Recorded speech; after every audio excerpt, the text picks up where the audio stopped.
মুগ ডালের পরোটা। মুগ ডালের পুর ভরা এই সুন্দর সোনালি পরোটাটা দেখতে যেমন সুন্দর, খেতেও ঠিক ততখানি সুন্দর। নিরামিষের দিনে করুন এবং খাওয়ান, নিজেও খাবেন। আমি এটি পরিবেশন করেছি ফুলকপির তরকারি আর পায়েস দিয়ে। দেখুন, দেখিয়ে দিচ্ছি কিভাবে সুন্দরভাবে প্রতিটা অংশে পুর সমানভাবে ভরা। শুধু তাই না, কতখানি নরম। হাতে নিলে একেবারে নরম পরোটাটা বুঝতে পারবেন। ঠিক এইভাবে সুন্দর পরোটাটা তৈরি কিভাবে করলাম। নমস্কার বন্ধুরা, কালসনার চ্যানেলে একটি নতুন রেসিপিতে আপনাদের সকলকে স্বাগত। নিয়ে নিয়েছি মুগ ডাল। সোনা মুগের ভাঙা ডাল নেবেন। তারপর হাত দিয়ে ডালটা ভালো করে ধুয়ে বার দুয়েক জল ফেলে দিন। জল ফেলে যদি সময় থাকে 4 থেকে 6 ঘন্টা ভিজিয়ে রাখুন।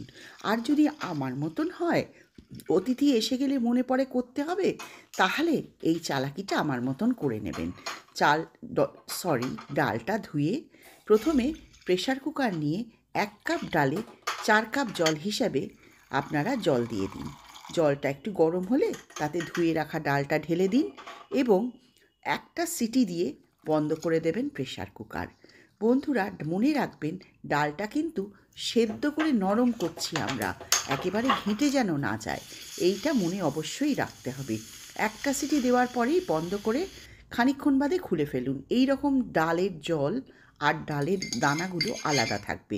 তারপর জল থেকে ছেঁকে নিন ডালটা। দেখুন, ডালটা নরম হয়েছে কিন্তু ঘেঁটে যায়নি।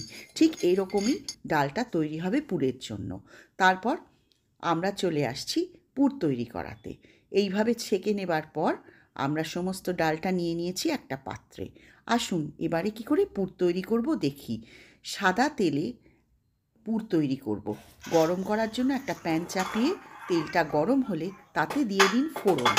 1 চামচ জিরে, হাফ চামচ হিং, আর থেঁতো করে রাখা আদা বা আদার কুচি, আর থেঁতো করে নেওয়া কাঁচা লঙ্কার কুচি। বেটেও দিতে পারেন, আমি থেঁতো করে নিয়ে দিয়েছি, এতে স্বাদটা একটু ভালো হয়।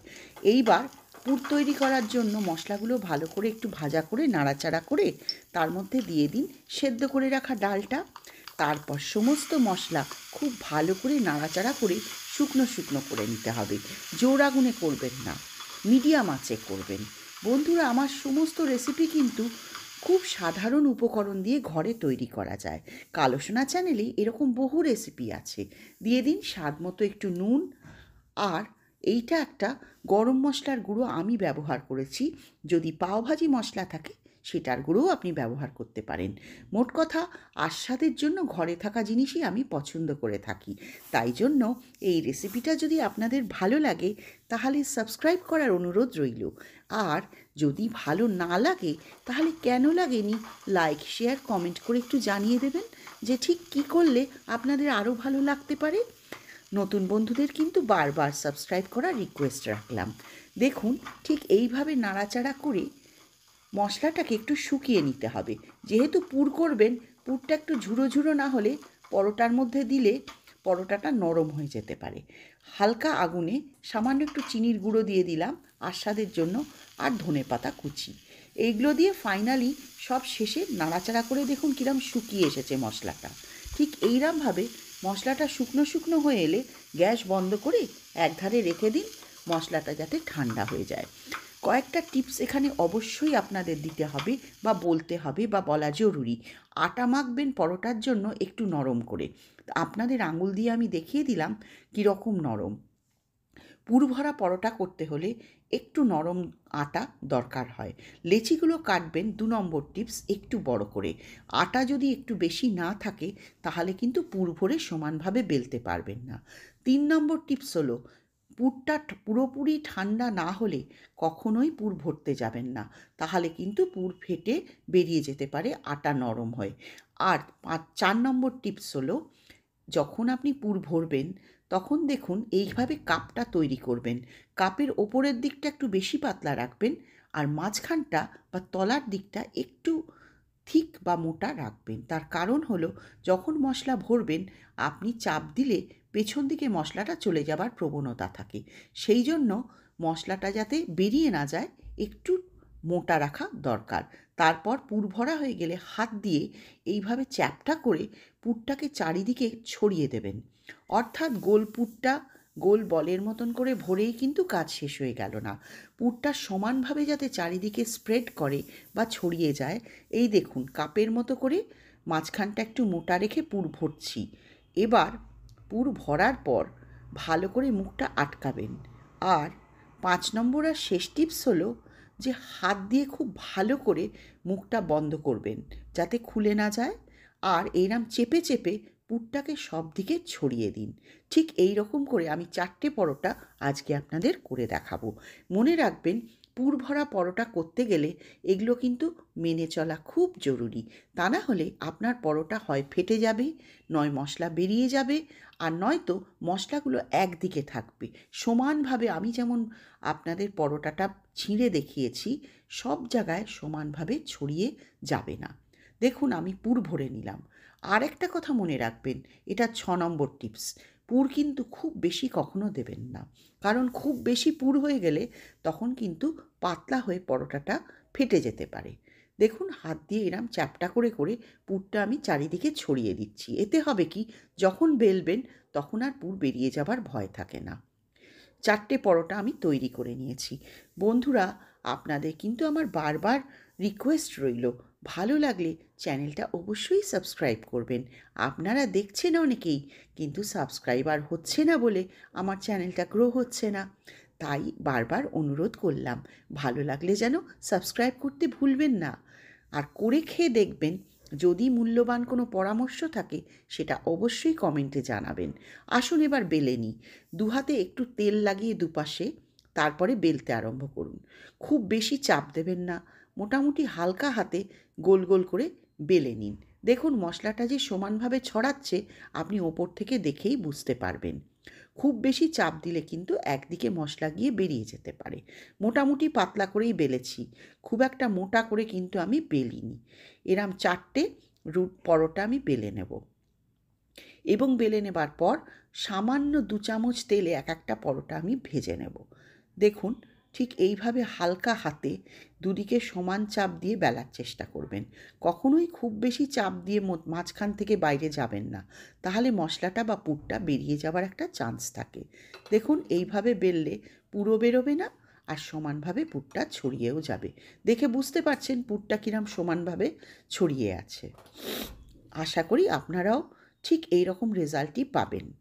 এবার আমরা একটা তাওয়া গরম করব, কোনো অসুবিধে হবে না। দেখুন একটা সাইড ভালো করে হবার পরে এই যে সাদা সাদা ভাব এসেছে, তবেই কিন্তু উল্টাবেন। মনে রাখবেন, এক সাইড ভালো করে ভাজা বা সেঁকা না হলে যদি আপনি ভেজে তেল দিয়ে দেন, পরোটা কিন্তু কাঁচা থেকে যাবে। দেখুন আস্তে আস্তে উল্টাতে উল্টাতে এই রকম খয়েরি খয়েরি দাগ বা সাদা সাদা ছোপ আসবে, তখন বুঝবেন এক সাইড ভালো করে ভাজা হয়ে গেছে। তখন আরেক সাইড উল্টে ভালো করে ভেজে নেবেন। এবার দিয়ে দিন ঠিক 2 চামচ ছোটো চা চামচের তেল। দুদিকে মাখিয়ে নিন এবং চেপে চেপে ভালো করে ভেজে নিন। মনে রাখবেন আমি কিন্তু জোর আঁচেই পরোটাটা করছি। দেখুন এইবার তেল দেবার পরে আগুন জোর থাকার জন্য পরোটা এবার আপনার ফুলে উঠবে। দেখুন পরোটা এইভাবে ফুলে উঠছে, একটু হাওয়া বেরিয়ে যাচ্ছে, তাই জন্য পুরোটা ফুলল না। এইভাবে ফুলে উঠবে আর সোনালি রঙের হয়ে যাবে। আমি আপনাদের আজকে 4টে পরোটা করে দেখাচ্ছি। এবার বলবেন একটা করলেই তো হতো, অতগুলো আবার দেখানোর কি আছে? বন্ধুরা, কোনটায় কি ভুল করেছি সেটাও আমি আপনাদের দেখাতে চাই, কারণ এই ভুলগুলো সবাই করতে পারেন। তাই জন্য ভুল করলে কি করতে হবে সেটাও জানিয়ে দেব। দেখুন এইটা আমি সেকেন্ড পরোটাটা করছি। কিরম খয়েরি খয়েরি দাগ অলরেডি হয়ে গেছে, তাওয়াটা গরম হয়ে আছে, সেই জন্য ভালো করে একদিক হলো, দেখুন সাদা সাদা দাগ ধরেছে। এই যে খয়েরি ছিটছিট, এটাই বোঝাচ্ছে যে এদিকটা ভাজা হয়েছে, আর এই দিকটা খুব সুন্দরভাবে ভাজা হয়ে গেছে।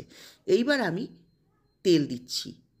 যদি তেল আগে দিয়ে দেন পরোটা কিন্তু ফুলবে না। দেখুন পরোটা কি সুন্দর করে ফুলে উঠল। এটা হচ্ছে আইডিয়াল পরোটা। অর্থাৎ এই দেখুন এই সাইড থেকে ধোঁয়া বেরিয়ে যাচ্ছে। এইভাবে যদি ধোঁয়াটা না বেরোতো পরোটাটা অনেকক্ষণ ফোলা থাকতো।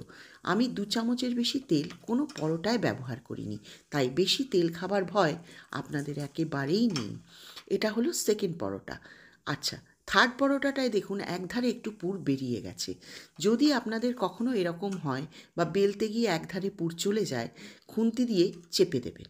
তাহলে কি হবে, আটা দিয়ে জায়গাটা আটকে যাবে। আর যদি না করেন সেক্ষেত্রে পুর কিন্তু বাইরে বেরিয়ে ছিটতে থাকবে চারিদিকে, কারণ মুগ ডাল শুকনো হয়ে গেলে চারিদিকে ছিটবে।